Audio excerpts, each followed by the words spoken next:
Hello there. This is Tiana K. Blyden, and I'm the founder of the Proverbs 31 Boss Academy. Listen, I wanted to let you know about this program. I see you're reading the page, you're checking things out, but I wanted to let you know really quickly the reason why God used me to create this program. You have a lot of women who are bossed up, they're moms, wives, and entrepreneurs, but a lot of people don't know how to balance everything.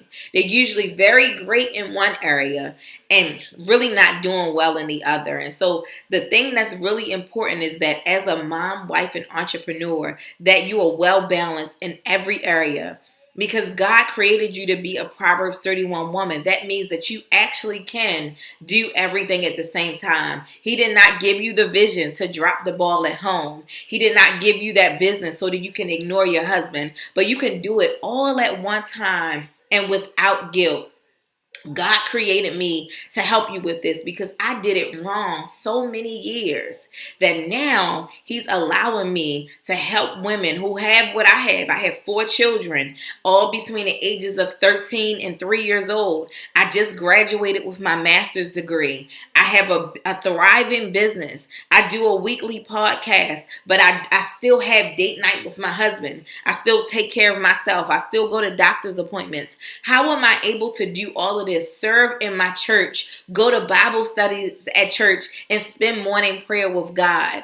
I build like Nehemiah. That's what this program is about. So let me give you the backstory on Built Like Nehemiah and why we're building like Nehemiah instead of building like Esther or building like David or building like Moses. We're building like Nehemiah because Nehemiah was a man who was the king's cupbearer in another city. But he received a burden. He felt a burden about what was going on in the city that he was born and raised in, that he used to live in.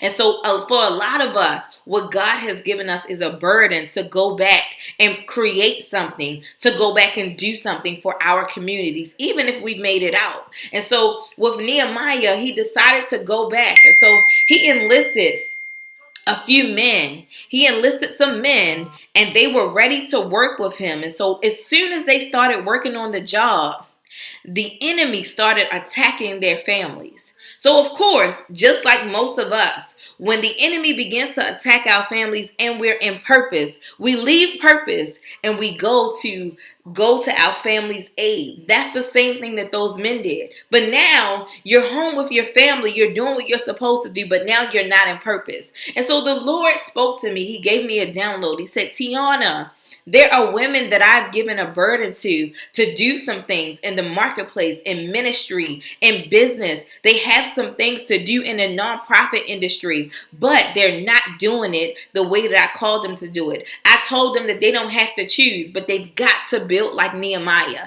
Nehemiah had a meeting with his men, and he said, listen, this is the way we're going to build. We're going to build with a tool in one hand, which means we're going to continue to work at what God has trusted us with, but we're also going to have a sword in the other, which is the word of God, in right relationship, in right standing with Him. How do you build everything at once? You build like Nehemiah. I'm looking forward to spending the next 12 months giving you the tools to build with your tools in one hand and a sword in the other. You need God and you need to be able to build with your tools. You can't leave purpose for family, but you can't leave your family open to the enemy to walk in purpose. You've got to do both. So join me for this journey. I'm looking forward to you signing up. I'm super excited about it. And I know that God is going to get the glory out of what He called you to do.